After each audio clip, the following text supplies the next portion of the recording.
We are Ghaziabad IAS Academy. We are very known in Delhi NCR region to providing very good services for UPSC civil servant aspirants. And we are into existence in 2016 and we have fetched many more results. So let's get back to the work and let's get back to the main slide and let's start it. Fine. So आप सभी लोग जो है अपने video controls को बंद कर सकते हैं बिकॉज इसमें आपका इंटरनेट पे ज्यादा खर्च होगा. अब हम लोग जब बात करेंगे बार बार लेक्चर के बीच में मैं आप सभी लोगों को इनवाइट करूंगा.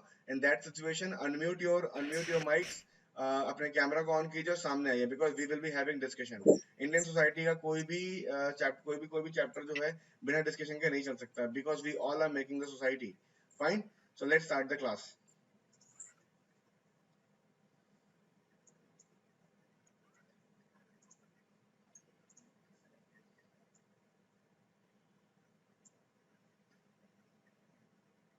काइंडली अपने ईमेल आईडीज फोन नंबर्स अपने चैट बॉक्स में डालते जाइए और कोई क्वेश्चन है वो भी डालते जाइए. ठीक है.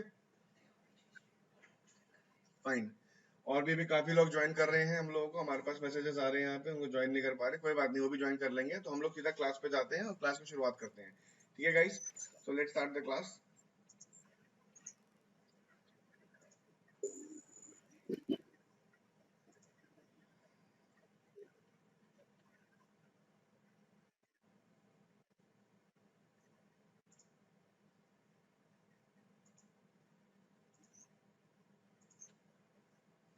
तो guys this is Ghaziabad IAS academy and आपके जो मेंटर है इस टाइम पे this is me Sanjeev Pandey. This is my profile.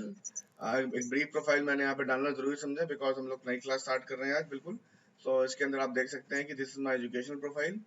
Then after this is my experience in various government examination with चाहे वो यूपीएससी हो, चाहे वो एसएससी हो, चाहे वो यूपीपीसीएस क्यों ना हो. आप देख सकते हैं मेरा प्रोफाइल है ये. Fine. Then after these are my present profiles. आप कह सकते हैं founder and director of Ghaziabad IAS Academy, UPSC Connect, Study Smartly. I'm co-founder at Gurgaon IAS Academy. Consultant at Stairs. It's an NGO. Consultant at Incredible Campus. Again, it's a trust, which is an educational trust है. Apart from that, I have worked in various big names, big brands. आप जैसे कह सकते हो coaching की industry में बहुत बड़े नाम हैं. उनमें मैंने बहुत सालों तक काम किया है. Then after I'm here only. Fine. These are our team members who are मतलब हमारी टीम बेसिकली स्टैटिक रहती है. हमारी टीम में कोई मेंबर जो है नया मेंबर बहुत जल्दी ऐड नहीं करते बिकॉज हम लोग 7-8 लोगों की टीम है जो कि मिलके बहुत बहुत बहुत ही एक्सेप्शनल वर्क करते हैं हम लोग. ठीक है. फाइन. तो अब हम लोग डायरेक्टली मूव कर रहे हैं इंडियन सोसाइटी पे, इंडियन सोसाइटी के चैप्टर पे. और इंडियन सोसाइटी के चैप्टर को हम शुरुआत करते हैं. सबसे पहले हम लोग बात करेंगे इंडियन सोसाइटी के चैप्टर के अंदर कि भैया इंडियन सोसाइटी का सिलेबस क्या है, यूपीएससी हमसे क्या एक्सपेक्टेशन रखता है. बिकॉज किसी भी सब्जेक्ट को अंधाधुंध शुरू कर देना, उसको बिना सोचे समझे के शुरू कर देना, that's not going to be that's not going to be a very very very smart decision. ठीक है कि हाँ हम इंडियन सोसाइटी पढ़ना है, जो भी बुक हमारे सामने आ रही है सारी सारी हम लोगों ने उठा के पढ़ डाली. But that is not the right way. That should not be the way. Fine. तो अब देखते हैं कि यूपीएससी जो है हमारे लिए क्या सिलेबस क्या क्या सिलेबस हमें बोलता है कि क्या क्या होना चाहिए रिटर्न, मतलब ऑन ऑन सिलेबस में उसमें क्या लिखा हुआ है. जो सबसे पहले बात करता है वो salient features of Indian society, diversity of India. Like इसने जो है वर्ड्स, खाली इसने कीवर्ड्स दे रखे हैं. अब यूपीएससी की खास बात क्या है कि उसने क्या बोलते हैं, एक तरह से हमें ना एक एक एक मिस्ट्री सी हमें दी हुई है. जैसे कि salient features of Indian society, एक टर्मिनोलॉजी हम लोग को दे दी गई है. अब हमारी रिस्पॉन्सिबिलिटी ये बनती है कि हम इसको डिकोड करें. हम कितना हद तक इसे डिकोड कर सकते हैं, इसके अंदर कौन कौन से कंपोनेंट्स लेके आ सकते हैं, वो सारी चीजें हम पे डिपेंड करेंगी. फाइन. वही अगर मैं बात करूँ डाइवर्सिटी ऑफ इंडिया के बारे में, अगेन डाइवर्सिटी ऑफ इंडिया को भी हम जो है एक तरीके से डिकोड कर सकते हैं. Then will talk about the role. Next जो पूछता है role of women and women's organisations. मतलब हमारे समाज में, हमारी सोसाइटी में विमेन का रोल क्या है, लेडी का रोल क्या है बेसिकली, और कौन कौन से विमेन ऑर्गेनाइजेशन है जो कि विमेन के रोल को ज्यादा इम्पैक्ट करने में मदद करते हैं. Then after population. पॉपुलेशन एक बहुत बड़ा इशू है हमारे कंट्री में, इशू भी है. हम इसको हम और कोशिश ये कर रहे हैं कि हम इसको डेमोग्राफिक डिविडेंड की तरह इसको हार्नेस भी कर सके. ठीक है. नेक्स्ट है poverty and development issue. Poverty एक मतलब poverty basically it is somewhat connected to the inequality. Inequality is a major concept in the Indian society, मतलब in the global societal studies. तो हम लोग उसके बारे में बात करेंगे इसके अंदर जाके. Then after urbanisation and their problem and their remedies. Urbanisation को देखेंगे शहरीकरण, अगर हम इसे हिंदी में बोले तो शहरीकरण। शहरीकरण की जितने भी प्रॉब्लम्स है, अर्बनाइजेशन की जितनी भी प्रॉब्लम्स है, जितने भी प्रोज हैं कॉन्स हैं, ठीक है, उससे हमारी प्रेजेंट डे सोसाइटी कैसे हिट कर रही है, हम लोग कैसे एक ट्रांजिशन फेज में फंसे हुए from the rural India to the urban India. Fine, so this all things would be there only, ठीक है। Then after will talk about the effects of globalisation. Globalisation का मतलब होता है विश्वीकरण, ठीक है, हिंदी में। और ग्लोबलाइजेशन का बेसिकली हम वो समझेंगे कि व्हाट इज इसके इफेक्ट्स क्या क्या इंडियन सोसाइटी पे हैं। अगर प्रेजेंटली हम लोग जिस सिचुएशन में हैं, हम लोग इस टाइम कोरोना कोविड-19 को हम लोग फेस कर रहे हैं, और कहीं ना कहीं इसका जो एक रीजन है that is globalisation behind it. Fine, countries are connected via people, via industry, via many more things, and उसी की वजह से क्या ग्लोबलाइजेशन का एक नेगेटिव एस्पेक्ट होता है कि ट्रांसमिशन ऑफ इन्फेक्शियस डिजीजेस, ठीक है, दैट जो हम लोग पर्टिकुलरली अपने सिलेबस के अंदर पढ़ते हैं। देन आफ्टर एक बात बोली गई सोशल एम्पावरमेंट, ठीक है, social empowerment, communalism, regionalism and secularism. तो ये सारी बातें जो हैं, ये सारी चीजें जो है यूपीएससी ने सिलेबस में लिखा हुआ है जीएस पेपर 1 के। अब जीएस पेपर 1 की बात अगर करें, जीएस पेपर 1 में इतने टॉपिक हमसे पूछे जाते हैं। अब अगली साइड पे मूव करते हैं और बात करेंगे कि भैया किस किस पे, कहाँ कहाँ पे जो है हम इंडियन सोसाइटी जब पढ़ेंगे तो हमें कहाँ कहाँ पे हेल्प करेगा Indian society, where Indian society is going to help us. तो अगर जीएस पेपर 1 की बात करें, around 50 to 70 marks on an average per year हमारे क्वेश्चन यहाँ से आते ही आते हैं।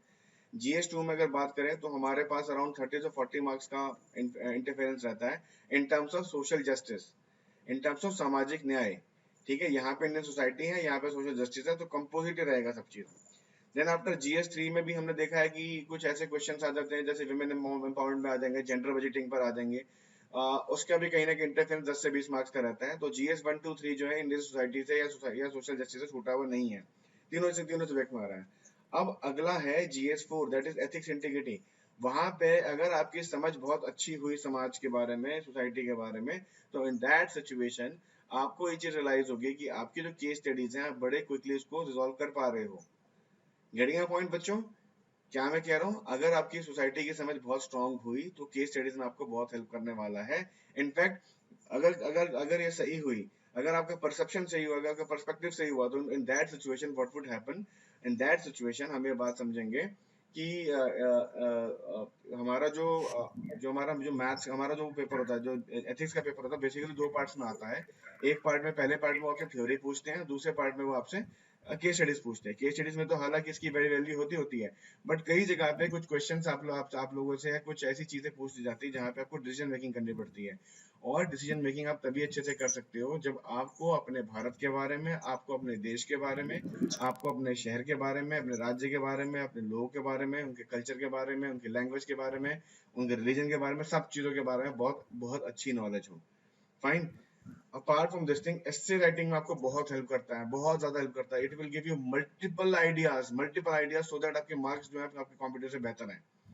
इसमें से हमें डेटा डालना होता है, स्टैटिस्टिक्स डालनी होती है, हमें कई और चीजें हमें इसके अंदर डालनी होती है, जिसके थ्रू होता क्या है, जिसके थ्रू अल्टीमेटली ये होता है कि आपके जो आंसर की जो क्वालिटी होती है, आपके जो आंसर की जो क्वालिटी होती है वो बहुत एनहांस हो जाती है, बहुत इंप्रूव्ड हो जाती है, और जिसकी वजह से आप ज्यादा बेहतर मार्क्स फर्स्ट कर पाते हैं। और हम सभी लोग, जो भी इस पेपर को देना चाहता है, उस सभी का एक ही ऑब्जेक्टिव है कि भैया मेंस में बेहतर से बेहतर मार्क्स लाए जाएं, ताकि उनकी सिलेक्शन की जो प्रोसेस है वो फास्ट इनफ हो सके, ताकि उनका सिलेक्शन जो है इंश्योर हो सके। देन अगर बात करें इंटरव्यू की, इंटरव्यू में अगर देखा जाए तो it helps to comprehending the perspective of the examiners questions. Again, हमारे एग्जामिनर जो क्वेश्चंस हमसे पूछेंगे वो ऐसे नहीं पूछेंगे कि बाबर कौन था, अकबर कौन था, या फिर आर्यन्स कौन थे। वो आपसे कुछ इस तरह से क्वेश्चंस पूछेंगे जो कि कंटेम्प्रेरी वर्ल्ड के करंट अफेयर से जुड़ा हुआ होगा, और सोसाइटल पर्सपेक्टिव उसके अंदर जरूर होगा, क्योंकि कोई भी पर्सपेक्टिव आएगा उसके अंदर सोसाइटल पर्सपेक्टिव जरूर होगा। जैसे कि अगर मैं कोरोना वायरस की बात करता हूँ, कोविड-19 की बात करता हूँ, जो क्राइसिस हम ऑलरेडी फेस कर रहे हैं, अगर उसको उसकी बात करें, उसके सारे पर्सपेक्टिव में से एक पर्सपेक्टिव आता है सोसाइटल पर्सपेक्टिव, क्योंकि बाकी सारे जितने भी इसके जितने सारे इम्पैक्ट हैं, जैसे कि सोसाइटी, जैसे कि फाइनेंशियल इम्पैक्ट हो गया, या इकोनॉमिकल इम्पैक्ट हो गया, या फिर ह्यूमन हेल्थ पे जो इम्पैक्ट हो गया, टेक्नोलॉजी पे इम्पैक्ट हो गया, ये सब चीजें जो है कहाँ पर हो रही है, विद इन द सोसाइटी हो रही है, ठीक है। आज से मतलब 3 महीने पहले, 25 मार्च से पहले हम लोग बोलते थे कि यार ऑफिस से छुट्टी मिल जाए, स्कूल से छुट्टी मिल जाए। आज कोरोना वायरस ने हमें घर पे कैद कर दिया, तो हम बोलते नहीं हमें बाहर जाना है। क्यों बाहर जाना है, उसका आंसर जो है अगली साइड पे आपको मिलेगा, ठीक है। इससे हम सभी चीजों के बारे में बात करेंगे। हम लोगों ने अभी तक क्या क्या देख लिया, हम लोगों ने पूरा सिलेबस देख लिया कि यूपीएससी सिलेबस में क्या एक्सपेक्टेशन रखता है आपसे, ठीक है। और हम लोग बहुत जल्दी in the mid of the class हम लोग जो है दूसरी या तीसरी क्लास के बाद एक बार क्वेश्चन एंड आंसर सेशन करेंगे इसके अंदर, जिसके अंदर पिछले 10 साल में जितने भी क्वेश्चंस पूछे गए हैं सोसाइटल पर्सपेक्टिव से, उसको हम पिकअप करेंगे। एक इंपॉर्टेंट बात याद रखिएगा कि जो इंडियन सोसाइटी का जो सिलेबस है वो 2013 के बाद ऐड किया गया है हमारे यूपीएससी के करिकुलम में। पर इसका ये मतलब नहीं है कि 2013 से पहले जो है सोसाइटी बेस्ड क्वेश्चंस नहीं आते थे, एजुकेशन पे क्वेश्चंस नहीं आते थे, मैरिज फैमिली पे क्वेश्चन नहीं आते थे। तो ये सारी चीजें पहले से आती थी। काइंडली अपने माइक म्यूट कर लीजिए।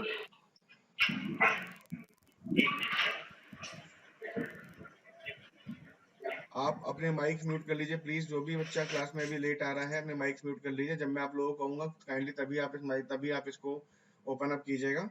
और जिनके पास मेरी आवाज नहीं आ रही है काइंडली अपने इंटरनेट कनेक्शन को चेक कीजिए, ठीक है। मेरे पास एक अभी आया है कि कुछ बच्चे कह रहे हैं कि मेरी आवाज नहीं आ पा रही है, तो आप लोग अपने इंटरनेट कनेक्शन को प्लीज चेक कीजिए, लैग आ रहा होगा, ठीक है। फाइन। अब हम लोग जैसे कि हम लोगों ने क्या क्या देख लिया, हम लोगों ने इंडियन सोसाइटी या भारतीय समाज के बारे में उसका सिलेबस समझ लिया, सिलेबस देख लिया, सिलेबस में क्या क्या है। सिलेबस में हमें एक स्किल डेवलप करनी पड़ेगी। हमें बेसिकली सिलेबस को डिकोड करने की आदत होनी चाहिए, और जितना हम डिकोड कर पाएंगे सिलेबस को, यूपीएससी ने जो सिलेबस दे रखा है जीएस का, ऑप्शन का सिलेबस फिर भी बहुत ज्यादा, किसी भी ऑप्शन का सिलेबस होता है बहुत ज्यादा इलेबोरेटिव इन नेचर होता है। आपको पता है कि किस टॉपिक के अंदर क्या करना है। बट जो जीएस का सिलेबस होता है वो बेसिकली अपने माइक्स म्यूट कर लीजिए, मैं रिपीट कर रहा हूँ, अदरवाइज मुझे ऐसे करना पड़ेगा। चलिए मैं ही कर देता हूँ।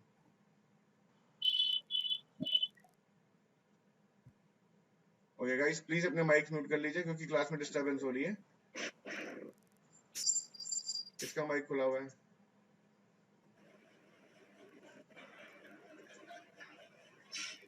अंजलि, प्रतीक्षा, दिव्यांशी शर्मा, साक्षी चौधरी, सबका माइक, गरिमा सिंह, सबका माइक म्यूट है। माही बिरवन अनम्यूट, म्यूट म्यूट म्यूट। चलिए ठीक है, मुझे लग रहा है सबने म्यूट कर लिया है। काइंडली थोड़ा सा ध्यान रखेंगे तो क्लास के अंदर जो है क्योस नहीं बचेगा और हम बहुत अच्छे से पढ़ पाएंगे इसको, ठीक है। तो आप थोड़ा सा इस पर ध्यान रखिएगा, कोई दिक्कत नहीं है। आगे आगे मूव करते हैं हम लोग और हम चलते हैं। जैसे कि सिलेबस के बारे में आपको बता रहा था कि सन 2013 के बाद जो है इंडियन सोसाइटी को पर्टिकुलरली हमारे जीएस के सिलेबस में ऐड कर दिया गया था। और जैसे कि मैं सिलेबस के बारे में एक बहुत इंपॉर्टेंट बात आप लोगों से शेयर कर रहा था कि अगर आप लोग किसी भी ऑप्शनल पेपर का सिलेबस उठा कर देखेंगे तो बड़ा मजा आएगा देखने में, सब कुछ इलेबोरेटिव, आपको पता है क्या करना है। बट जब जीएस की बात आती है जो कि 1000 मार्क्स कैरी करता है, लगभग 50% ऑफ योर सक्सेस कैरी करता है वो जो सब्जेक्ट, उसके अंदर सिलेबस दिया हुआ जैसे कि हमने सामने देखा silent feature of Indian society. अब silent feature of Indian society में किसको जोड़ेंगे आप पेट्रियार्की को जोड़ सकते हैं, आप मोनोगैमी को जोड़ सकते हैं, आप हमारे कास्ट सिस्टम को जोड़ सकते हैं, आप क्लास सिस्टम इंडिया में नहीं होता, कास्ट सिस्टम को जोड़ सकते हैं, रिलीजियस पॉइंट ऑफ व्यू को जोड़ सकते हैं। तो ये सभी चीजें जो हैं, ये सभी चीजें जो है बेसिकली क्या है, ये बेसिकली जितना हम इसको डिकोड कर सकते हैं उतना डिकोड करके चलेंगे, और जितना ब्रॉड पर्सपेक्टिव हम इसको लेके पढ़ेंगे उतना बेहतर तरीके से हम इसको कवर कर पाएंगे, ठीक है। तो सिलेबस देख लिया हम लोगों ने इसकी इंटरफेरेंस देख ली, कहाँ पे कितने मार्क्स का आ रहा है। अगर लगभग देखा जाए तो करीब करीब 100 से 150 से 200 मार्क्स आपको ये फेच करा के दे रहा सब्जेक्ट। छोटा सब्जेक्ट है, कॉम्प्लिकेटेड कम है, समझने वाला ज्यादा है। जितनी अच्छी समझ होगी उतना आपको बेहतर आपको परफॉर्मेंस देगा। तो 200 मार्क्स के लिए एक छोटा सब्जेक्ट पढ़ा जा सकता है, it's a good thing, fine. अब हम देखते हैं कि इसको करने के लिए हमें कौन कौन सी बुक्स पढ़नी पड़ेंगी। हम देखिए क्लास 11th की जो एनसीईआरटीज हैं सोशियोलॉजी की, book 1 and book 2, class 12th की जो एनसीईआरटीज हैं, NCERT book 2, book 1 and book 2, ये चारों बुक्स आपको पढ़नी पड़ेंगी, not all the chapters. Then after Ram Ahuja sir की बुक आती है Indian society, and Ram Ahuja sir की बुक आती है सोशल प्रॉब्लम्स इन इंडिया। ये दो बुक्स में से आपको जो है कंटेंट डिराइव करना पड़ेगा। अगर आप चाहते हैं कि इतना कुछ ना करें, आप स्मार्ट वर्क करना चाहते हैं, तो आप हम जो आपको नोट्स भेजेंगे थोड़ी देर में, उन नोट्स को रेफर कर लीजिए, and that would suffice. Notes plus मेरे जो लेक्चर हो रहे हैं उनको आप क्लब करके लिखना शुरू कीजिए, आप बहुत बेहतर आंसर लिख पाएंगे, ठीक है। बिलीव मी, ट्रस्ट में, बहुत अच्छा आंसर हम कर सकते हैं। तो ये तो हो गया सिलेबस के बारे में, ये तो हुआ बुक्स एंड रेफरेंसेस के बारे में, ये तो हुआ आपका इंटरफेरेंस के बारे में। अब हम लोग मूव कर रहे हैं इंडियन सोसाइटी के पहले चैप्टर की तरफ, ठीक है। अब पहला चैप्टर है जिसको हम बोलते हैं इंट्रोडक्शन, ठीक है। और इंट्रोडक्शन की शुरुआत करेंगे हम भारतीय समाज के पहले चैप्टर की शुरुआत करेंगे। तो ह्यूमन सोसाइटी के बारे में सबसे पहले समझेंगे। Human being generally do not live alone, isolated from each other, ठीक है। जो ह्यूमन बीइंग होते हैं जनरली अकेले में नहीं रहते हैं और एक दूसरे से आइसोलेटेड नहीं रहते हैं। कोरोना वायरस का काल एक एक्सेप्शन है इसमें, ठीक है। कोरोना वायरस का जो टाइमलाइन है वो एक एक्सेप्शन है इसके अंदर। Human being basically instead individuals tend to live in communities with other people related by ethnicity, nationality, religion और some other cultural elements. ठीक है. जो इंडिविजुअल्स होते हैं बेसिकली वो कम्युनिटीज में रहना ज्यादा पसंद करते हैं एज कम्पेयर टू इंडिविजुअल. और साथ ही साथ जो है ये जो लोग होते हैं बेसिकली किसी ना किसी तरीके से कनेक्टेड होते हैं एक दूसरे से, चाहे वो एथनिसिटी हो गई, चाहे वो आपकी राष्ट्रीयता हो गई जिसे नेशनलिटी बोलते हैं, आपका धर्म हो गया, रिलीजन हो गया, या कोई और ऐसा कल्चरल एलिमेंट जिसके थ्रू जो है लोग जुड़े रहते हैं. सो बेसिकली नटशेल में अगर बात बोली जाए, human being is a social animal. तो जैसे कि मैं भी आपसे 2 मिनट पहले एक बात कह रहा था कि जैसे कि 25 मार्च से पहले जैसे हम लोग की लाइफ जब नॉर्मल हुआ करती थी, हम लोग अपने स्कूल कॉलेजेस ऑफिस जाया करते थे, अपने फ्रेंड्स के यहाँ रिश्तेदारों के यहाँ जाया करते थे, घूमने जाया करते थे, ट्रैवलिंग के लिए जाया करते थे. वो सब चीजें पिछले 90 दिनों से हम लोगों ने नहीं करी है. तो व्हाट डज इट मीन्स कि हम जो है जैसे कि ह्यूमन बीइंग एक सोशल एनिमल है, और आज की डेट में हम लोग कह रहे हैं कि भैया प्लीज हमें ऑफिस भेज दो, प्लीज हमें स्कूल कॉलेजेस भेज दो, हम लोग घर पे नहीं बैठ सकते. Why we are saying this? We are saying this because just because कि human being is a social animal. Guys, mic mute कर लीजिए प्लीज, अदरवाइज मुझे आपको क्लास से बाहर करना पड़ेगा. अपने माइक्स पे म्यूट रखिए प्लीज, क्लास डिस्टर्ब हो रही है. A human society is a group of people who share common lifestyle and organization. A human society is a group of people who share common lifestyle and organization. What does it mean? Human society basically वो एक चीज होती है जो कि एक तरह का common lifestyle और organizations को share करती है. आप किसी भी बड़े या छोटे पैमाने पे देख लीजिए तो आपको समझ में आ जाएगा कि हाँ यार, this is the right thing. Fine. Now, human societies can be classified. अब जो क्लासिफिकेशन हम कर सकते हैं ह्यूमन सोसाइटी का कई कई कई सारे बेस पे किया जा सकता है, depending on who is doing what in the in the categorisation. Fine. For example अगर बात करें हंटर गैदरर सोसाइटी, कब हुआ करती थी hunter gatherer society?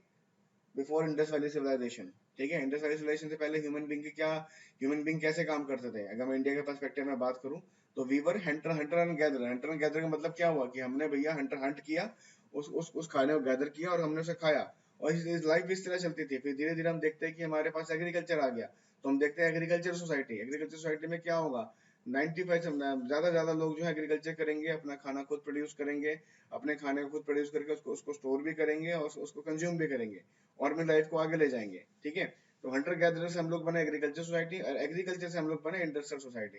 Industrial society का मतलब क्या है कि जब मशीनों ने जो है ह्यूमन को टेक ओवर करना शुरू कर दिया. जैसे कि अगर हम एग्रीकल्चर सोसाइटी की बात करें तो एग्रीकल्चर सोसाइटी में ऐसा नहीं होता था कि लोग कपड़े नहीं पहनते थे, लोग कपड़े पहनते थे, बट मैक्सिमम लोग जो है एग्रीकल्चर की तरफ जो है झुकाव रखते थे. तो कपड़े बनाने वाले कितने लोग होंगे? अगर 100 लोग टोटल सोसाइटी में है तो लगभग 10 बंदे कपड़े बना रहे होंगे, बाकी 20 बंदे कोई और सर्विस प्रोवाइड कर रहे होंगे.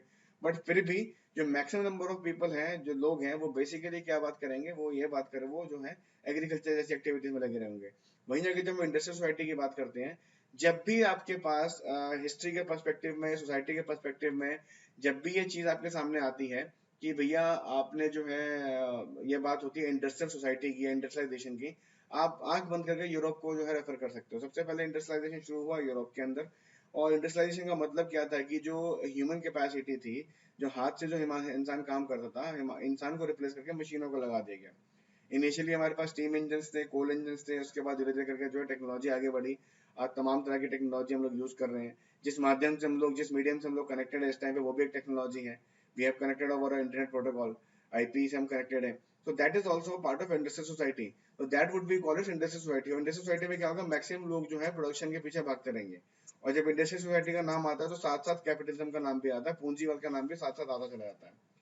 The religious society and the categorization are non-dominating. मतलब religious societies भी होती हैं, जैसे वेटिकन की बात कर सकते हैं. इसके अंदर वेटिकन आप सभी लोगों को पता होगा, जहाँ पोप रहते हैं. ठीक है, देन आफ्टर हम इसकी बात कर सकते हैं, कैलिफेट्स की बात कर सकते हैं. इंडिया में पता नहीं कितने सारे रिलीजियस सेंटर्स हैं, हम उनकी बात कर सकते हैं. ठीक है, और ये कैटेगराइजेशन जो है नॉन टर्मिनेटिंग इन नेचर है. मतलब आप जितने मर्जी इसमें कैटेगराइजेशन कर लो, वो चीजें उतनी जितनी आगे बढ़ती रहेंगी, उतनी ही आगे चलती रहेंगी. ठीक है, now moving ahead. So before going to the next slide, आप लोगों के कुछ क्वेश्चंस आए, मैं चाहता हूँ कि वो मैं एक बार सॉल्व कर दूं ताकि हम लोग आगे की क्लास को हम कंटिन्यू कर सके. बहुत सारी चैट्स आएंगे हमारे पास, हम देख लेते हैं.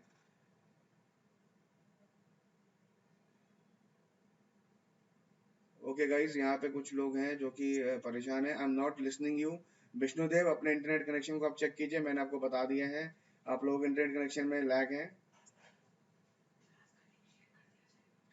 वॉइस नहीं आ रहा. क्लास का वीडियो लिंक आपसे शेयर कर दिया जाएगा. ठीक है सर, वॉइस नहीं आ रही है.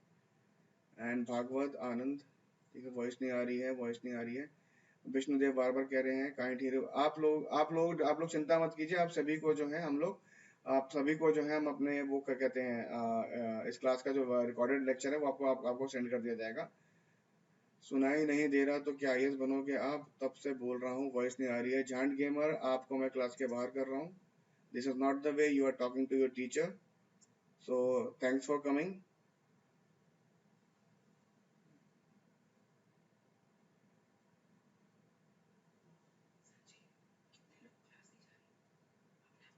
फाइन गाइस, मैं 2-3 लोगों को क्लास के बाहर कर रहा हूँ, ठीक है। और इसके लिए सिंपल सी बात है, आप लोगों की लैंग्वेज जो है वो एक्सेप्टेबल नहीं है हमारे हमको। Fine,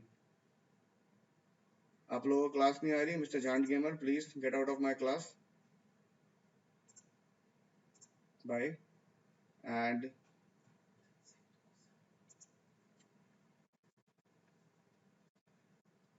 I have told you guys कि इसमें कोई मेरी मिस्टेक नहीं है। अगर मैक्सिमम लोगों को आवाज जा रही है, अगर आपको दिक्कत आ रही है, तो that means your it is a mistake at your and, not my and. Fine, तो अपने इंटरनेट कनेक्शन को इंटैक्ट कीजिए। आप लोगों को पहले ही बोला गया कि आपको अगर क्लास अटेंड करनी है तो you should have at least a good internet connection. अगर आप अपने फोन से भी आप कर रहे हैं तब भी कोई प्रॉब्लम नहीं है, फोन से हो जाती है क्लासेस। हम लोगों ने कई क्लासेस चलाई हैं, आप लोगों का इंटरनेट पैक शायद आपने दिन में एग्जॉस्ट कर दिया होगा, इसलिए आपको आवाज नहीं आ रही है। कोई दिक्कत नहीं है। फाइन, तो let's get back to the topic. हम लोगों ने ह्यूमन सोसाइटी के बारे में समझ लिया कि ह्यूमन सोसाइटी क्या होती है। आगे चलते हुए हम बात करेंगे भारतीय समाज या इंडियन सोसाइटी के ओरिजिन के बारे में। देखो, जब हम इंडियन सोसाइटी की बात करते हैं तो हम सभी को एक बड़ी कॉमन सी एक चीज याद आती है। हम बचपन में जब हम 6 क्लास की ज्योग्राफी की बुक पढ़ा करते थे तो सबसे पहला जो सेंटेंस होता था उसमें एक बात बोली जाती थी, भारत एक विविधताओं में एकता का देश है। That means India is a country which has unity and diversity. Unity in diversity मतलब बहुत डाइवर्सिटी है हमारे कंट्री में। हमारे कंट्री में डाइवर्सिटी का मतलब क्या है? हम रिलीजियस बेसिस पे, हम रेशियल बेसिस पे, हम क्या बोलते हैं, फूड के बेसिस पे, कई कई सारे कैटेगराइजेशन है, कई सारे बेसिस पे हमारे यहाँ पे बहुत डाइवर्सिटी है। अगर आप लोग चलेंगे कन्याकुमारी से लेके अपना तमिलनाडु तक, ठीक है, सॉरी, जम्मू कश्मीर से लेके तमिलनाडु तक, गुजरात से लेकर अरुणाचल तक, आप लोग बहुत सब चीजें जो है आप लोगों की बदलती चली जाएंगी। आप लोग प्लीज सामने आइए, we have a discussion here. अपने माइक्स को म्यूट कर लीजिए और सामने आइए प्लीज। हाँ जी गाइस, और काइंडली अगर वीडियो कंट्रोल भी आप लोग छोड़ सकते हो तो प्लीज बहुत अच्छा रहेगा।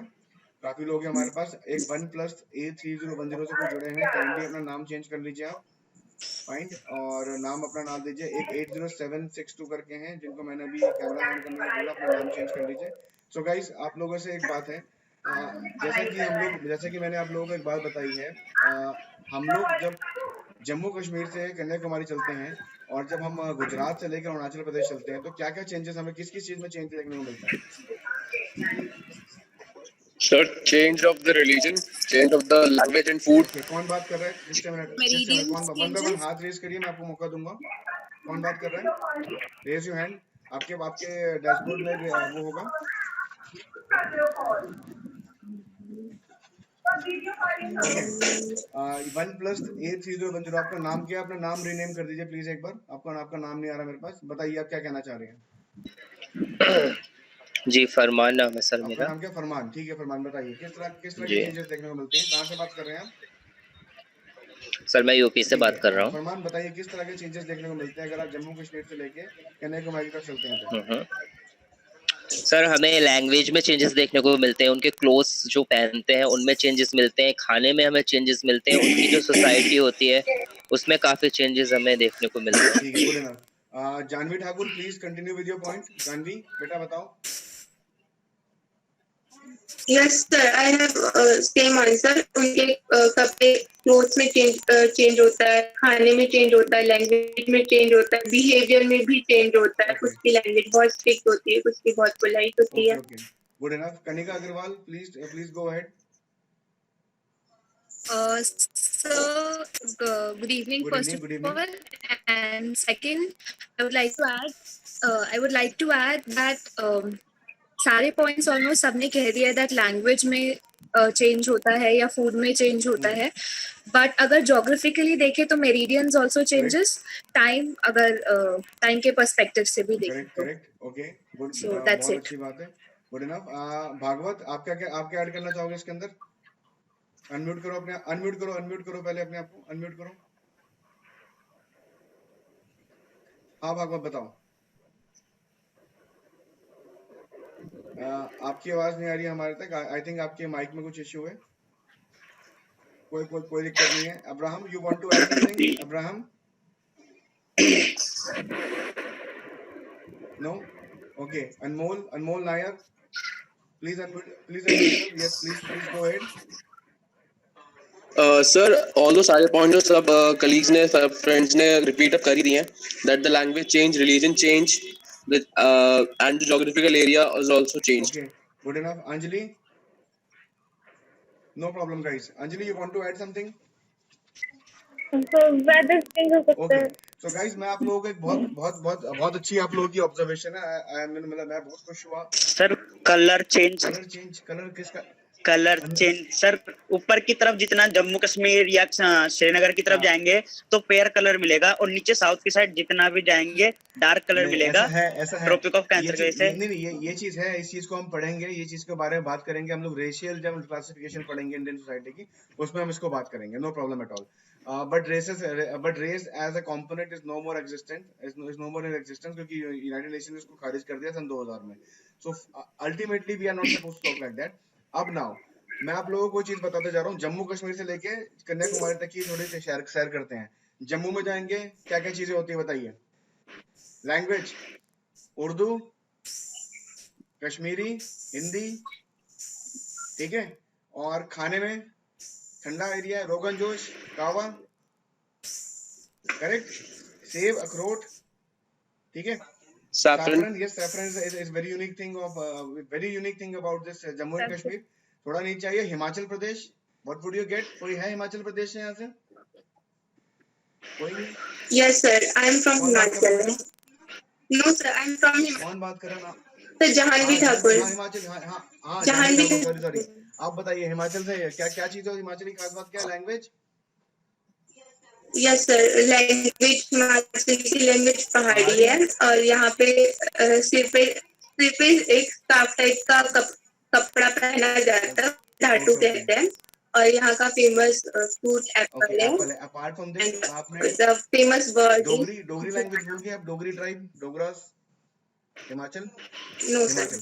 चलिए let's say Punjab. Anybody from Punjab? Anyone from Punjab? Raise your hand. वो कमाल है, कोई पंजाबी नहीं है हमारे इसमें। I am from Punjab. Punjab हाँ जी। कौन किसने बोला Punjab?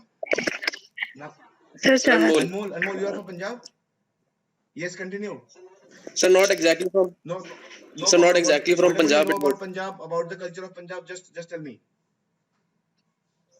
sir, the culture of Punjab is the dance, the folk dance, bhangra, the agricultural area from Punjab, the one of the famous dishes makke ki roti and sarson ka saag from Punjab. And the important thing is that agricultural, and which is the major economic background of the most of the Indian farming area. Kanika Agarwal, you just raised your hand. Kindly tell me, where are you, Kanika Agarwal? Come forward. हाँ जी, कनिका जी बताइए क्या कहना चाहती है इसके अंदर आप? Sir, I didn't raise my hand. Actually, I lowered my hand. Okay. And I'm from Delhi. Anybody else from Punjab? How can you forget the Sikhism, the Punjabi Gurumukhi script? Yes, sir. And apart from that thing, the religious symbols of their like gurudwaras, and obviously nobody can respond from Chole Bhature if you are living in Delhi NCR region. मुझे पता है कि ऐसी बातें मुझे lockdown के time पे नहीं करनी चाहिए, but I have to teach. Fine. Next state Haryana. Anybody from Haryana? Anybody? Yes. कौन? Yes, sir. कौन बात कर रहे हैं? माही आप बात कर रहे हो? Yes, sir. हाँ माही Yes, बताइए sir. हरियाणा के बारे में क्या खास बात है? Any distinct language, anything else? Language, sir. Haryanvi language. खड़ी बोली। That is the खड़ी बोली, sir. that is the Haryanvi. language of Western Uttar Pradesh and Haryana itself. Fine. And Yes, sir. apart West from UP. that, सबसे ज्यादा developed, सबसे ज्यादा industrial, सबसे ज्यादा डेवलप्ड सिटी है। आप Yes, sir. कई कम्युनिटीज है उसके अंदर। Next coming to Delhi. Delhi के Okay. बारे में कौन बताएगा? हम मैक्सिमम लोग आर फ्रॉम दिल्ली। दिल्ली के बारे में मल्टीकल्चरल, मल्टीलिंगुअल, मल्टीकल्चरल. मल्टीलिंगुअल। हाँ जी बताइए कनिका जी बताइए, सुन रहे हैं आपको, बताइए। हाँ जी सर, काफी डाइवर्स सिटी है दिल्ली एंड हेट्रोजेनस है नेचर में, मतलब कोई डिस्टिंक्ट कल्चर नहीं है, कोई डिस्टिंक्ट लैंग्वेज नहीं है जो यहाँ पे बोली जाती है. We have a very mixed population from different states multilingual, actually. Multicultural, multi colour city हम कह सकते हैं इसको. Like we have urban centres, we have yes sir, rural exactly. Centres, we have Punjabi people, we have Bihari people, we have Uttar Pradesh के लोग, we have people all around Delhi और all around the country. In fact all around the world we have people, because that is the national capital. Fine. So Delhi is a mix. It's like, you know, it's like mosaic. It's like mosaic. Fine. अगला state Uttar Pradesh. Who all are from Uttar Pradesh, including me? UP. कौन है? हाँ जी, उत्तर प्रदेश से कौन है? हाँ जी, आप थे अरमान जी, बताइए आप कहाँ से बात कर रहे हैं उत्तर प्रदेश में एग्जैक्टली? चलिए, आपकी आवाज नहीं आ रही. उत्तर प्रदेश की बात करते हैं. उत्तर प्रदेश एक बहुत बड़ा सिटी है, बहुत बड़ा राज्य है हमारे कंट्री के अंदर. और उत्तर प्रदेश की खास बात है कि वेस्टर्न उत्तर प्रदेश, फिर ईस्टर्न उत्तर प्रदेश, उसके बाद अगर आप हर डिस्ट्रिक्ट में जाएंगे तो आपको नई तरह की लैंग्वेज मिलेगी. लैंग्वेज हमेशा एक रहेगी, डायलेक्ट चेंज होता चला जाएगा. लैंग्वेज एक रहेगी, डायलेक्ट एक चेंज होता चला जाएगा. तो हम लोग ये चीज देखते आ रहे हैं. जैसे हमने नॉर्थ इंडिया को ट्रैवर्स किया, सिमिलरली अगर हम ईस्ट इंडिया को ट्रैवर्स करेंगे, हम वेस्ट इंडिया को ट्रैवर्स करेंगे, हम अपने साउथ इंडिया को ट्रैवर्स करेंगे, तो हमारे यहाँ यू नो बल्क में लैंग्वेजेस हैं, बल्क में फूड आइटम्स हैं.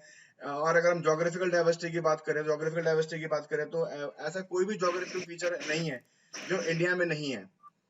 हम लोग जनरली क्या है, बिफोर दिस कोरोना टाइम, लोग people used to travel to the various parts of the world to explore mountains, to explore XYZ.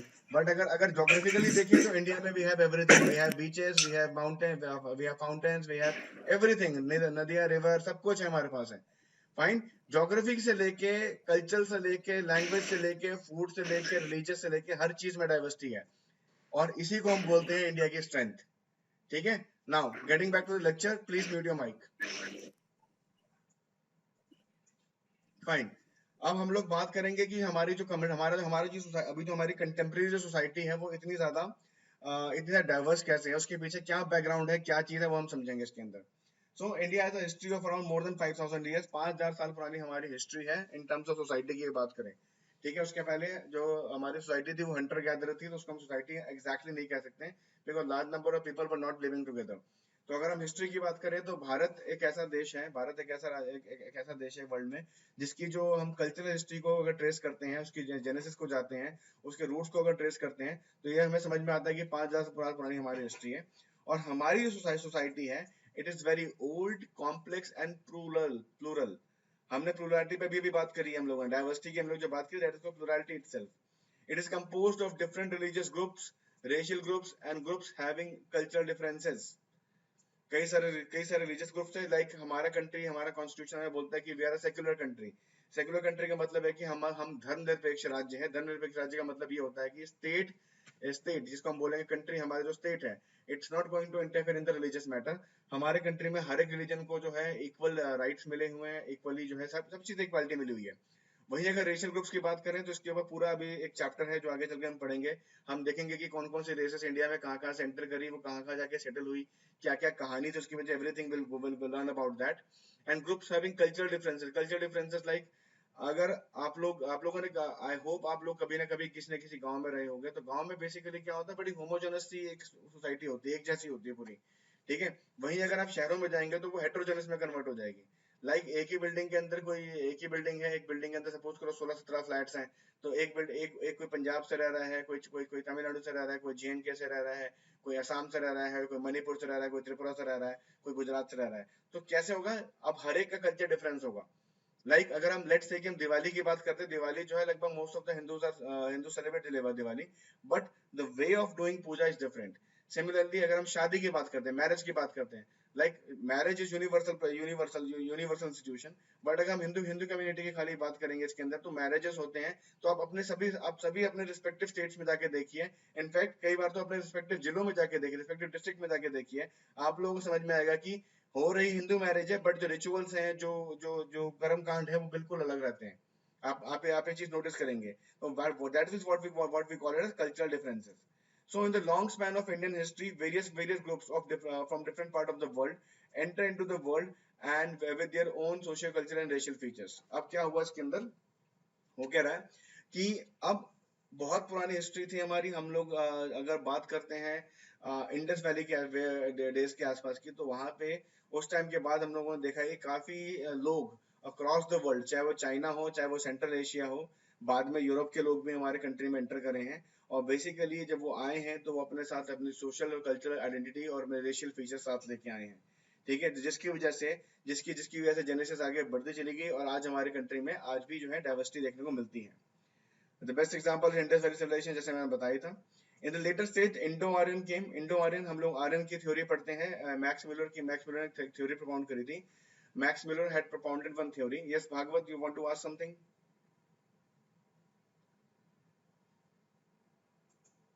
आपके जो भी questions हैं, again I'm repeating, kindly put into the chat box. Correct? So in the later stages Indo Aryans है, Indo Aryans की theory. अगर आप लोगों में से किसी ने एंशिएंट इंडिया पढ़ी हो, किसी ने हिस्ट्री के बारे में थोड़ी नॉलेज हो, तो उस टाइम की बात करेंगे। इंडस वैली के जस्ट बाद हम थर्ड चैप्टर जो होता है that we talk about, basically we talk about this Aryan age. And Aryan age के पीछे थ्योरी, कई सारी थ्योरी प्रोपाउंडेड है कि वो सेंट्रल एशिया से आए, सुमेरी पर्वत क्रॉस करके आए और वो यहाँ पे आगे स्टैब्लिश हो गए। उसके बाद they push the native Indians.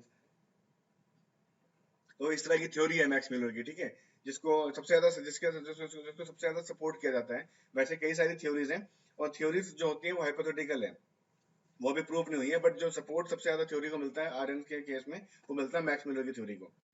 Now moving ahead, they had their own social culture, उनका जब आर्यंस आए तो खुद से अपना पैटर्न ऑफ लिविंग लेके आए, अपना सोशल कल्चर लेके आए।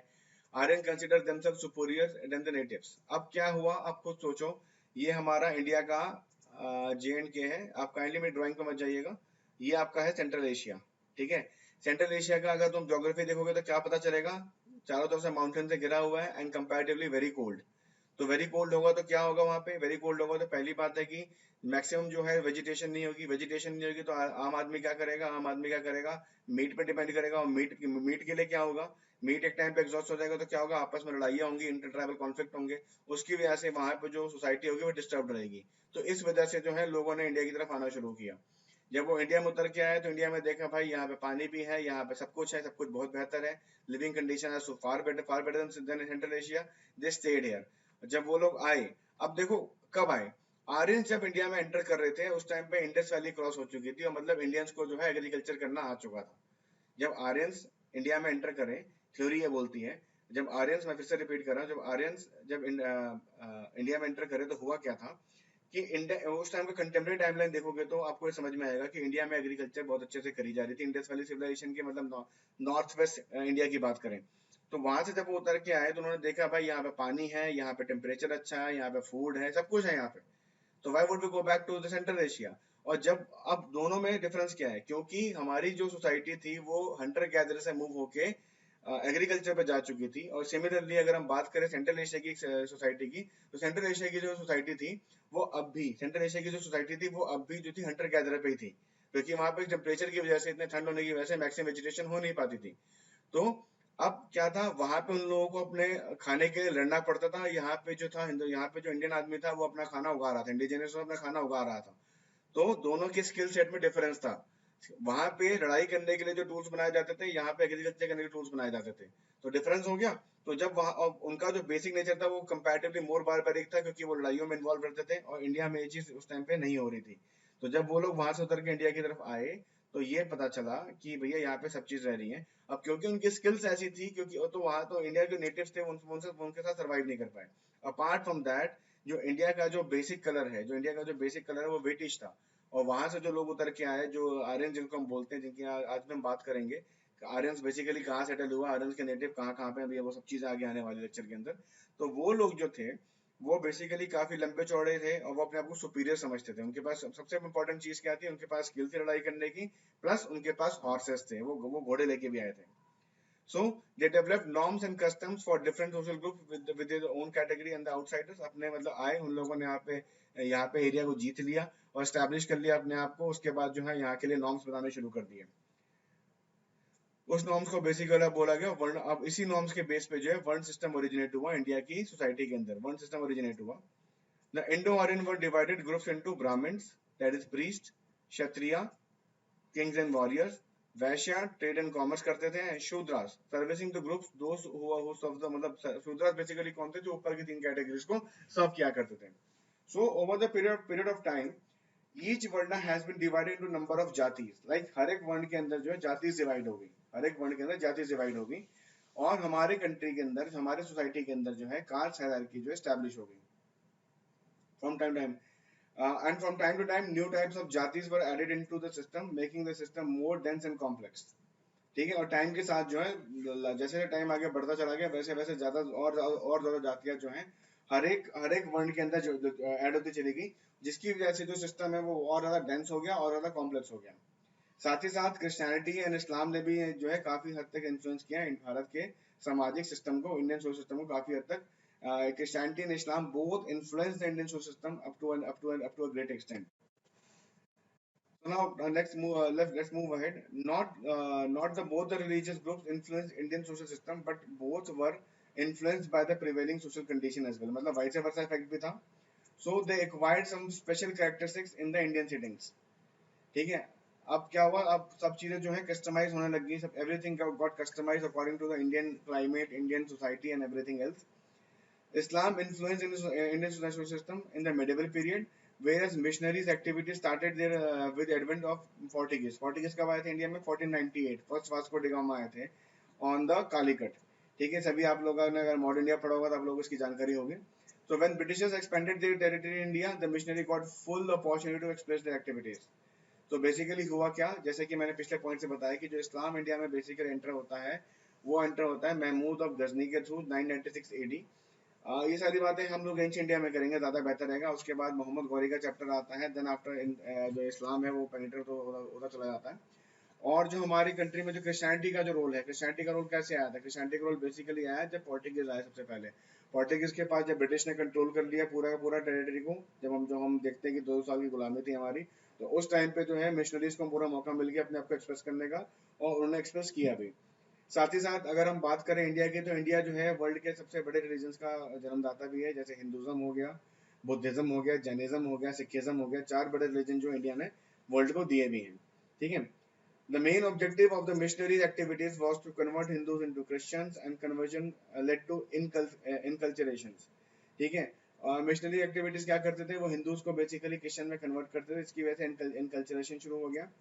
They established their schools, educational institutions all over India, but aim was to propagation of the Western culture and Christianity. Schools को एस्टैब्लिश किया गया क्योंकि जो सरकार थी, जो कंट्रोल था, जो रूलिंग थी, वो ब्रिटिशर्स की थी. तो इसलिए उन लोगों ने कहीं ना कहीं क्रिश्चियनिटी को उन लोगों ने एंडोर्स किया, पैट्रोनेज दिया. Fine. Now moving ahead. The converted Christians were alienated from their own culture and heritage. जो लोग क्रिश्चियनिटी में कन्वर्ट हो गए, वो अपने कल्चर से एलिनेट हो गए, अपने कल्चर से जो है उनका कोई इत्तेफाक नहीं रहा, और दस इसकी वजह से क्या हुआ, सोसाइटी में रिसेंटमेंट क्रिएट हुआ. ठीक है. They influence religion, music, festival etcetera of Hindus, everything. ये जो है यहाँ पे देखो क्या हो रहा है, यहाँ पे हाइब्रिडाइजेशन हो रहा है. हाइब्रिडाइजेशन का मतलब क्या होता है कि 2 चीजें मिक्स होती जा रही है और एक नई तरह की चीज डेवलप होती चली जा रही है. Fine. The Britishers influenced Indian society and culture to a much great, मतलब इंडियन सोसाइटी तक बहुत ज्यादा जो है मतलब बहुत ज्यादा इसको इफेक्ट किया. ब्रिटिशर्स ने बहुत ज्यादा इन्फ्लुएंस किया इंडियन सोसाइटी के हर एक कल्चर को, हर एक नुक एंड कॉर्नर को टच किया, जिसकी वजह से भारत के अंदर जो है कई सारे चेंजेस देखने, भारत की सोसाइटी के अंदर जो सोशल फैब्रिक था उसके अंदर बहुत बड़े चेंजेस देखने को हमें मिले ड्यूरिंग द ब्रिटिश टाइम्स. ठीक है. अब क्या चेंजेस किए? Firstly the behavioral aspect of the food, like food pattern, eating pattern, dress, hairstyle, etc. So guys, सामने आ जाओ, एक बार फिर से थोड़ी सी बात करने की बारी है. ओके गाइस, जैसे कि मैंने बताया कि फूड पैटर्न में जैसे ब्रिटिशर्स इंडिया में आए, उन्होंने हमारे फूड पैटर्न को चेंज कर दिया. लाइक हम लोग जो है पहले 2 मील सिस्टम पे थे, उसके बाद हम आजकल 5 मील सिस्टम पे, बीच में हम लोग 3 to 4 मील सिस्टम पे थे. तो ऐसा क्यों हुआ? हमने देखा कि जो है कंटेम्प्रेरी उर्दू एजुकेशन को छोड़ के, हिंदी एजुकेशन को छोड़ के, Britishers choice for this English education for India. 18 good dispatch की बात कर रहा हूँ, 1854 की बात कर रहा हूँ. ऐसा क्यों किया गया, कोई बताना चाहेगा? Sir, because they wanted good They wanted slaves. good slaves. Okay. Good slaves मतलब कि किसने बात करी है? कनिका. Sir, Okay. Kanika. चलो ठीक है. आप ठीक है. It can be an answer. It can be an answer. Anybody else would like to interfere in this? Participate in this? देखो, जब ब्रिटिशर्स इंडिया में आए तब एट दैट टाइम हम देखते हैं कि Bahadur Shah Zafar was the last Mughal king. वो नाम के किंग रह गए थे, बट द मेन कंट्रोल जो उनके हाथ से निकल चुका था, बहुत पहले निकल चुका था. तो जब मुगल्स का टाइम था, उस टाइम पे इंडिया में कंटेम्प्रेरी उर्दू चला करती थी. ठीक है, एक और लैंग्वेज होती थी उर्दू के साथ, वो चला करती थी. I am not able to recall that name of that language. Farsi. Yes, Farsi Urdu चला करती थी और हिंदी चला करती थी. बट जब ब्रिटिशर्स इंडिया में आए, जब उन्होंने यहाँ पे ट्रेडिंग फैसिलिटी शुरू करी, तो वो तो यार एक शिप पे बैठ के आए थे. शिप पे कितने बंदे बैठ के ले आएंगे वो? 300, 400, हजार बंदों से क्या पूरी कंपनी चलनी है, पूरा कंट्रोल होना है. तो उन लोगों ने क्या किया, लोकल रिक्रूट्स बनने शुरू करे. और जब लोकल रिक्रूट्स बनने शुरू करे तो क्या हुआ उस केस में? उनको वो लोकल रिक्रूट्स कब काम करेंगे? जब उनको वो लैंग्वेज आती होगी जो ब्रिटिशर्स को आती होगी. तो that was she was right. Kanika you were right. Apart from that हम देखते हैं कि आप लोग, हम सभी इंडियंस हैं. हम सभी लोगों को एक बड़ा हैवी नाश्ता करने की आदत है. फिर से मैं फूडिंग पर आ रहा हूँ. ठीक है, जनरली हम लोग देखा है कि अगर north and west Punjab side में जाते हैं तो हमारे यहाँ पे, मतलब हमने जनरली देखा है कि हमारे जो पेरेंट्स के फोर फादर्स थे वो बड़ा हैवी नाश्ता करते हैं. बड़ा हैवी नाश्ता, लाइक छोले भटूरे, पराठे, ऐसी चीजें खाते हैं. क्यों खाते थे पहले हमारे जो फोर फादर्स थे? आज की डेट में हम लोग जो है मूव कर चुके हैं, कॉर्नफ्लेक्स में मूव कर चुके हैं, कई तरह की नई चीजों पे मूव कर चुके हैं. बट इनिशियली अगर हम पहले देखें, ऐसे 10-20 साल पहले देखें, तो छोले भटूरे बड़ा हैवी नाश्ते का ट्रेंड था. ऐसा क्यों था? अनमोल, would you like to comment on this? Sir, due to the type of physical exertion or the physical effort that earlier we used to do, and now we are not that much exerting. Exactly, guys. देखो, जो हमारे जो four fathers नाश्ता करते हैं, let's take a best example, chole bhature. Almost everybody किसी ना किसी टाइम पे, किसी ना किसी लाइफ में जरूर खाए होंगे. तो व्हाट इज दैट? अगर आप 9 बजे खाते हो तो 3, 3:30, 4 बजे तक आपको जो है दोबारा खाने को नहीं पोक करता. और पहले क्या था, हमारे कंट्री में जो था, लंच वाला सिस्टम नहीं था. हमारे जो फोर फादर्स थे, वो जो फार्म पे जाते थे, अपने कामों पे जाते थे, तो डब्बा पैक करके जाने की आदत नहीं हुआ करती थी. It was gradually created over the period of time. तो वो लोग सुबह इतना हैवी नाश्ता करके जाते थे ताकि उनका जो है खाना शाम तक चल जाए, वापसी आते थे चल जाए. फिर शाम को आए 5, 5:30, 6 बजे, फिर डिनर टाइम होता था, खा के फिर वो लोग अर्ली सो जाते थे, फिर अर्ली मॉर्निंग उठते थे. But due to this globalisation, due to this modern culture, अब हमारी सारी चीजें धीरे धीरे करके चेंज हो रही हैं. मानते हैं आप लोग? Now we are on 5, almost 5. हम 5 तरह की मील लेते हैं पूरे दिन में. ब्रेकफास्ट, ब्रंच, लंच, उसके बाद evening high tea, then after then supper, dinner, पता नहीं कितने तरह की चीजें आ चुकी हैं. ठीक है, कई तरह की फास्टिंग आ चुकी है. बहुत, मतलब society is changing, like modernisation is getting inculcated in our day to day life. And देखो, गांधी जी भी कहते थे कि if a change is, if a betterment, then the change should be inevitable. ठीक है, अगर बदलाव बेहतर के लिए है तो बदलाव के पीछे नहीं हटना चाहिए. रमेश जांगड़ा, अमन राज, तेज प्रताप सिंह एंड मनीष राजौरा, आप लोग काफी लेट आए क्लास के अंदर. काइंडली कोशिश कीजिए कि टाइम पर आइए, क्योंकि कल से मैं क्लास ब्लॉक कर दूंगा आफ्टर 15 मिनट्स. फाइन. और ठीक है, so this is the thing. ठीक है, तो ब्रिटिशर्स ने आके क्या किया? आप देखो, ब्रिटिशर्स उतरा, अब ब्रिटिशर्स आए. अब ब्रिटिशर्स कहाँ से आ रहे थे? ब्रिटिशर्स आ रहे थे भैया, यूरोपियंस आ रहे थे. कहाँ से? यूरोप से आ रहे थे. वो आएंगे तो कैसे आएंगे? क्योंकि वो सर्दी वाली जगह से आ रहे थे. वहां पे क्या होगा, वो गर्म कपड़े लेके आएंगे अपने साथ.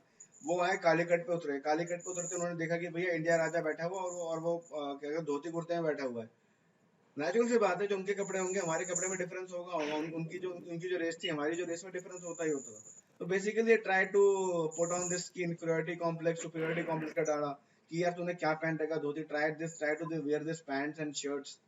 तो ग्रेजुअली चीजें चेंज हुई हैं. हमारे क्लोथिंग से लेके, हमारे फूडिंग से लेके, सब चीजें धीरे धीरे करके चेंज होनी शुरू हुई हैं. और this is what I am trying to address in this slide. So let's get back to the work and kindly mute your mics. ठीक है, तो सबसे पहले जो चेंज हुआ हमारा behaviour aspect, like food pattern से 2 टाइम मील से लेके हम 3 टाइम्स और 4 टाइम्स मील तक चले गए. ईटिंग पैटर्न हमारा चेंज हुआ, like we used to consume rotis and chapatis and chawals and dals, जो कि हम ग्रेजुअली ब्रेड्स पे मूव कर गए. ड्रेसिंग स्टाइल्स हमारी चेंज हो गई, हमारा हेयर स्टाइल चेंज हो गया. ठीक है, ये पहला सेटबैक था. पहला सेटबैक नहीं बोलूंगा इसको, पहला ये मेजर चेंज था. Secondly the knowledge aspects such as science and technology, art and literature, इन सब चीजों में बहुत काम हुआ उस दौरान. Lastly the value aspects like humanity, equality, secularism, on the whole was the result was a breakdown of the hierarchical and the holistic social structure, and there was मतलब basically ultimately क्या हुआ, ultimately ये देखने को मिला, ultimately ये हुआ कि जो हमारा जो सोशल फैब्रिक था, जो हमारा जो सोशल फैब्रिक था, वो पूरा का पूरा चेंज हो गया इसकी वजह से, ठीक है। तो दिस वाज ये हुआ था ब्रिटिशर्स के इन्फ्लुएंस के थ्रू, ठीक है। अब हमारी जो सोसाइटी थी, it was more open, liberal. मैं ये नहीं कह रहा कि हमारी सोसाइटी सबसे बेहतरीन थी, क्योंकि हमारी सोसाइटी में कई तरह के प्रॉब्लम्स भी थे, लाइक सती प्रथा, डाउरी, फीमेल इन्फेंटिसाइड्स, ठीक है, फीमेल फीटिसाइड तो खैर बाद में आया कॉन्सेप्ट, और भी कई तरह की ऐसी सामाजिक बुराई थी, अनटचेबिलिटी, ठीक है, कास्ट सिस्टम, क्लास सिस्टम, वर्ण सिस्टम, ये सभी चीजें थी हमारे कंट्री में, बुरी भी बहुत सी चीजें थी। बट अब क्या हुआ, ब्रिटिशर्स के आने से क्या हुआ, मॉडर्न एजुकेशन इंडिया में एंटर करी, वेस्टर्न एजुकेशन इंडिया में एंटर करी, कई तरह की थ्योरीज, कई तरह के फिलोसफीज इंडिया में एंटर करी। उसकी वजह से क्या हुआ, हमारी सोसाइटी ग्रेजुअली ओपन अप होना शुरू हो गई, लिबरल होना शुरू हो गई, and was given on the equality, humanistic values वो गिवन इंपॉर्टेंस, ठीक है। कोशिश किया गया कि सती सिस्टम को अबॉलिश कर दिया जाए, ह्यूमन सैक्रिफाइसेस को अबॉलिश कर दिया गया। ह्यूमन सैक्रिफाइस मतलब बेसिकली बलि वाली जो प्रथा थी। सती सिस्टम पता है आप लोगों को क्या था? सती प्रथा पता ही होगा बेसिकली। सती प्रथा क्या पता है वैसे आप लोगों को? How many of you please raise your hand, otherwise मैं बता देता हूँ अभी। चलिए काफी लोगों को पता है, चलिए अच्छी yes sir. The new political concepts. अब देखो क्या हुआ, क्योंकि western education, western technology, westernisation हमारे कंट्री में धीरे धीरे इनकलकेट करने लग गया था, इम्बाइब करने लग गया था। उसकी वजह से क्या हुआ, नए पॉलिटिकल कॉन्सेप्ट्स जैसे कि राइट्स, ड्यूटीज, लिबर्टीज, फ्रीडम, ये सभी चीजें जो है इंट्रोड्यूस हुई over the period of time, और जिसकी वजह से जो नॉलेज जो था हमारे कंट्री के लोगों का, वो होराइजन जो था वो ब्रॉडन अप होना शुरू हुआ। Indian society had taken steps for generating new impulses for bringing social reforms and transformation. हम लोगों ने बहुत कोशिश करी, हम लोग काफी हद तक रिफॉर्म कर भी चुके हैं, ट्रांसफॉर्मेशन कर भी चुके हैं। जो रही सही जो चीज बाकी थी 1991 में, जब हम लोगों ने एलपीजी पॉलिसी, जिसको हम लिबरलाइजेशन, प्राइवेटाइजेशन एंड ग्लोबलाइजेशन को बोलते हैं, जब हमने उसको इम्प्लीमेंट किया, तो उसके बाद वो सब चीजें भी हमारी चली गई। Now we are almost like global world. हमारे यहाँ पे ऐसी कोई भी चीज नहीं है जो ग्लोबली अवेलेबल हो, इंडिया में नहीं मिलती हो। Be it Rolls Royce, be it international dish, be it international dress, be it international sports, anything you talk about, we have here only. ठीक है? The reformers were from different part of the India, and they conveyed 2-3 century from 12th century AD onwards. Fine. फिर भक्ति movement start होता है। भक्ति movement में अलग तरह की बात होती है। Started to fight against the social inequality. Bhakti movement basically किस बारे में बात करते हैं हम लोग? Middle of the middle age की बात कर रहे हैं। भक्ति मूवमेंट तभी स्टार्ट हुआ था। तो इसने बेसिकली क्या किया था, सोशल इनइक्वालिटी को टारगेट करना शुरू किया।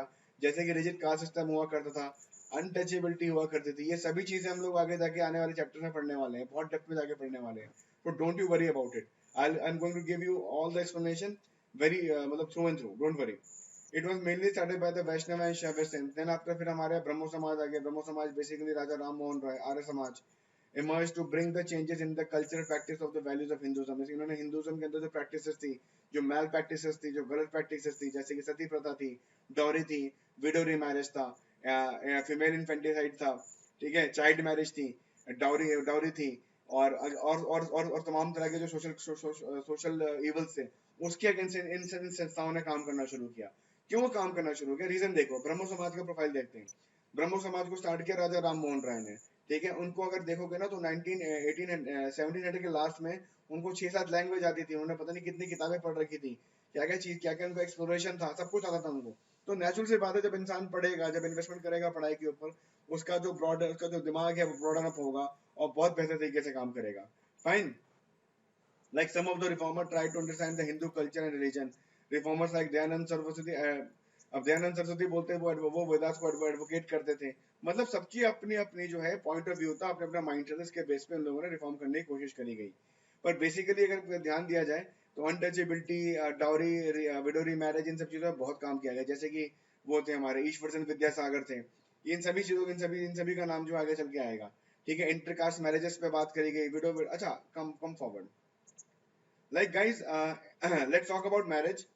So intra-caste marriage और inter-caste marriage में कुछ difference है, बताएंगे कोई? Yes, intra-caste means अपनी कास्ट के अंदर and inter-caste means अपनी कास्ट से बाहर। क्या सिचुएशन थी आज की डेट में? क्या सिचुएशन है? क्या हम लोग जो है इंटर-कास्ट जो मैरिजेस है इसके अंदर एक स्पाइक देख रहे हैं? इंटर-कास्ट सर चेंजेस हैं। पहले इंटरकास्ट मैरिज बहुत ज्यादा होती थी। आज के टाइम में भी इंटरकास्ट को इम्पोर्टेंस दी जाती है, बट उतनी नहीं दी जाती, again because of modernisation, globalisation. the process of getting married is now changed. पहले जो है सॉरी पहले जो अगर 10 साल पहले देखो तो intercaste marriage was like a taboo, but now that this taboo is being diluted, is getting dilute हो रहा है. तो more number of intercaste marriages, in fact more number of interreligious marriages are being reported day to day. ठीक है, मतलब क्या है कि लोग सोच की तरफ से जो है अपने आप को इस तरह की जंगल, इस तरह की जो क्लचेस थे, इनसे अपने आप को छुड़वा रहे हैं. ठीक है, अपने आप को एक्सप्रेस करना सीख रहे हैं. क्यों? क्योंकि मॉडर्नाइजेशन ऐसा कॉन्सेप्ट हमारे कंट्री में इंप्लीमेंट हो चुका है. और मॉडर्नाइजेशन ऐसा नहीं है कि वैक्सीन की तरह कोरोना वैक्सीन एक बार लगा दी हो गया. ऐसा नहीं होता. It's a gradual process. ये over the period of time चलता रहेगा और अल्टीमेटली जाके क्या होगा, ये ग्रेजुअली सोसाइटी के अंदर इम्बाइब हो जाएगा. और वो जो टाइमलाइन होगी, वो टाइमलाइन जो बहुत बड़ी भी हो सकती है, बहुत छोटी भी हो सकती है.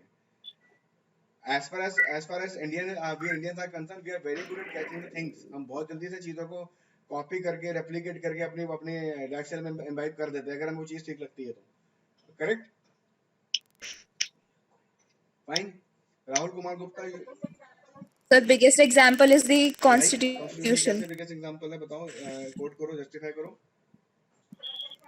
सर, जैसे आपने कहा कि Indians are very good at adapting things from the other countries, तो constitution is the biggest example, क्योंकि वो डिफरेंट कंट्रीज के बेस्ट पार्ट से बनाया गया है और इंडियन कल्चर में मोल्ड करके. कॉन्स्टिट्यूशन को देखा जाए तो it has been borrowed by the many countries. Hello sir, actually मैं जानना चाहता हूँ कि आर्गन कितना परसेंट है एनवायरनमेंट में? कौन बात कर रहे हो? नाम बताइए. तेज प्रताप. तेज प्रताप जी, ये ज्योग्राफी की क्लास नहीं हो रही है, ये सोसाइटी की क्लास हो रही है. Sorry sir. अंदर कहाँ बैठो? गाइस, मेरी क्लासेस के अंदर मुझे सिर्फ सीरियस कैंडिडेट्स चाहिए. जो चीज पढ़ाई जा रही है, अगर आप उसको फॉलो कर सकते हो तो you are most welcome. Otherwise thank you very much.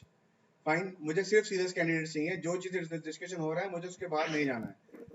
ऐसा नहीं है कि मुझे पता नहीं आर्गन कितना होता है, मुझे पता है, but I am not going to answer it. We are in the middle of Indian society and we will talk about that only. Fine. चलो, come on, get back to the topic. हाँ, कनिका जी कुछ कह रही थी, आप कहाँ की? हाँ, ये कनिका जी कुछ कह रही थी, आप बताओ बेटा. हाँ जी सर, मैं यही कह रही थी कि जैसे आपने अभी कहा था कि Indians are very good at adapting, हम दूसरी कंट्रीज से चीजें अडेप्ट करते हैं, तो हमारी कॉन्स्टिट्यूशन जो है वो भी इसी तरीके से है. जो बाकी कंट्रीज के tried and tested best parts थे, वो हमारे कॉन्स्टिट्यूशन, उससे हमारा कॉन्स्टिट्यूशन बना हुआ है. चीज आप लोगों को मैं बताता हूँ. आप सभी लोग अपने मिड ऑफ 20s में हैं, मुझे मैं देख सकता हूँ, या फिर अर्ली या तो लेट टीन्स में या फिर मिड ऑफ 20s में हैं. तो आज से 20 साल पहले जब आप लोग छोटे थे, तो आप लोगों को जब स्नैकिंग करनी होती तब क्या स्नैक करते थे? समोसे. आज क्या करते हो? We have Domino's, we have all the possible international brands, KFC, इस चीज को बोलते हैं मैकडोनाल्डाइजेशन. मैकडोनाल्डाइजेशन बोलते हैं इस चीज को. ठीक है, ये सब चीजें क्या है?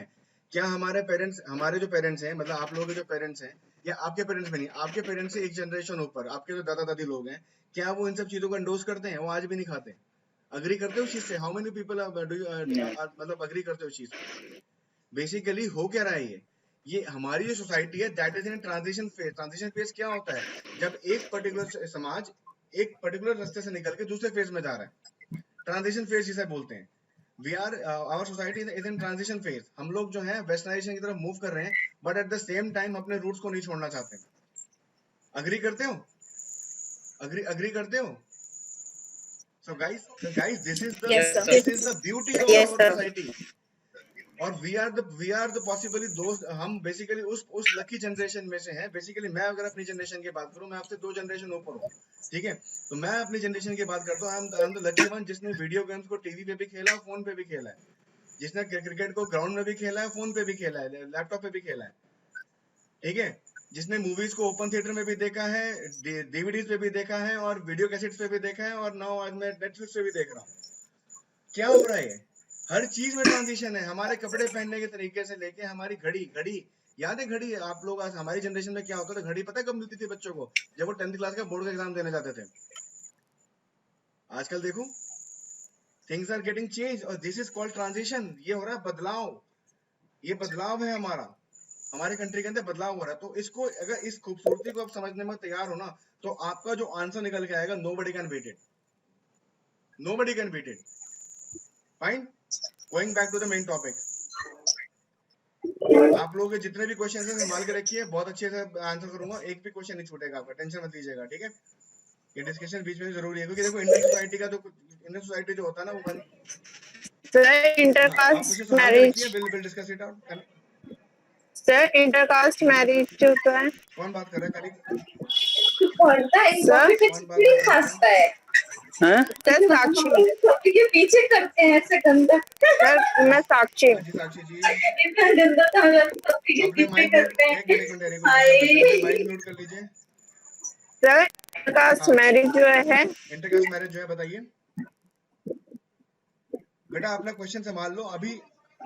सर इसमें सर अभी भी तो मैं अभी आता हूँ आपके पास, बस एक बार स्लाइड पूरी हो जाए, 2 स्लाइड रह गए, उसके बाद हम लोग बात करेंगे। क्वेश्चन संभाल के रखिए अपना, ठीक है, बिल्कुल सारे क्वेश्चन का जवाब दिया जाएगा, ठीक है। Okay sir.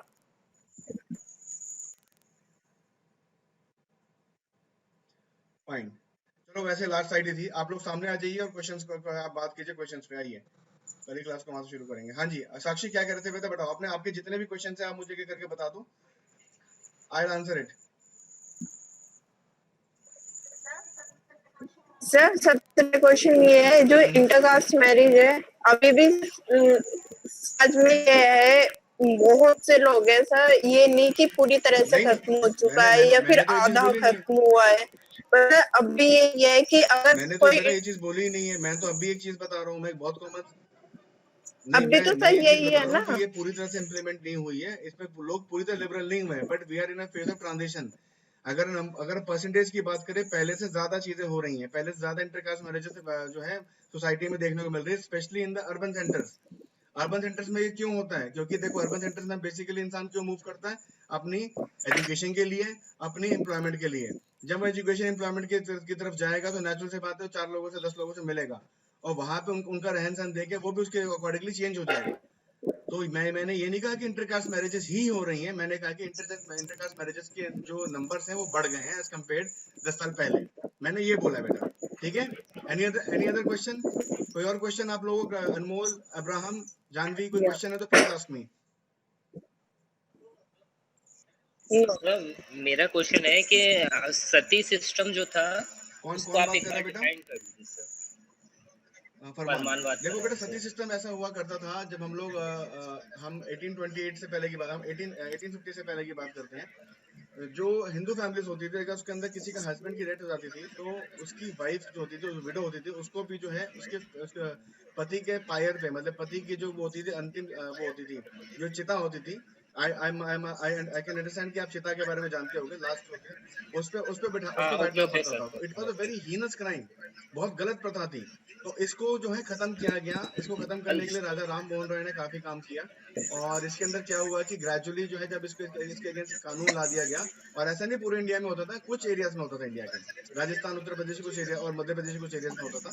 तो इसको जो है इसके अगेंस्ट कानून बनाया गया, ब्रिटिशर्स ने कानून बनाया, और इसको धीरे धीरे करके खत्म किया गया। अब ये पूरी तरीके से खत्म है, ठीक है। Next question. अभी सर हम यूपी में भी ये देखते हैं काफी जगह, जैसे किसी के हस्बैंड डेथ हो जाती है तो उनके लिए ऐसा होता है कि वो पूरी जिंदगी व्हाइट कपड़े पहन के, मतलब इस तरीके से हम देखते हैं यूपी में कुछ जगह। ठीक है, being a widow. हाँ, window So window. that is also a conventional thing. That is just a conventional thing. ठीक है। Next question, Abraham, you want to ask some question? Janvi, आपने हाथ रेज कर रखा है बेटा, कोई क्वेश्चन नहीं है? Yes, sir. ओके, ये यस सर। सर आप जो इंडियन सोसाइटी सब्जेक्ट पढ़ा रहे हो सर, हम इसको इंडियन हिस्ट्री भी कह सकते हैं? सोसाइटी मतलब we are talking about, we are learning about the society, मतलब हम समाज के बारे में बात कर रहे हैं, हम आपके और मेरे बीच में, हम आपके हमारे बीच के रिलेशन के बारे में बात कर रहे हैं, हम आपके रिश्तेदारों के बीच के, मतलब बेसिकली हम ह्यूमन कनेक्टिविटी, इंटरकनेक्शंस के बीच में बात कर रहे हैं हम लोग, ठीक है। मेंस का पार्ट है ये, ठीक है। Yes sir. और ये सब्जेक्ट आता है, मतलब ये सब्जेक्ट कंपल्सरी होता है? मेंस एग्जामिनेशन में होता है सर, इसमें प्री से भी क्वेश्चन मिलते हैं। ये सिर्फ एक्चुअली मेंस का है पार्ट है, ठीक है। कोई और किसी बच्चे सर, के कितने पास से कोई क्लास क्वेश्चन है? चलेगी कनिका, इसकी? अनमोल कोई क्वेश्चन है बेटा? Kanika, Anjali, Pratiksha, No, sir. No sir. Manish Rajora, Asus X00RD, अपना नाम चेंज कर लो यार प्लीज, दिक्कत होती है। भागवत, हाँ जी भागवत जी बताइए कहाँ पर हैं आप? सामने आइए, क्वेश्चन पूछिए आप। हाँ जी भागवत जी, सवाल पूछिए आप। ओके, एक है हमारे पास चिरंजीवी राज, आप कुछ पूछना चाहेंगे? जय सिंह, कुछ पूछना चाहोगे बेटा?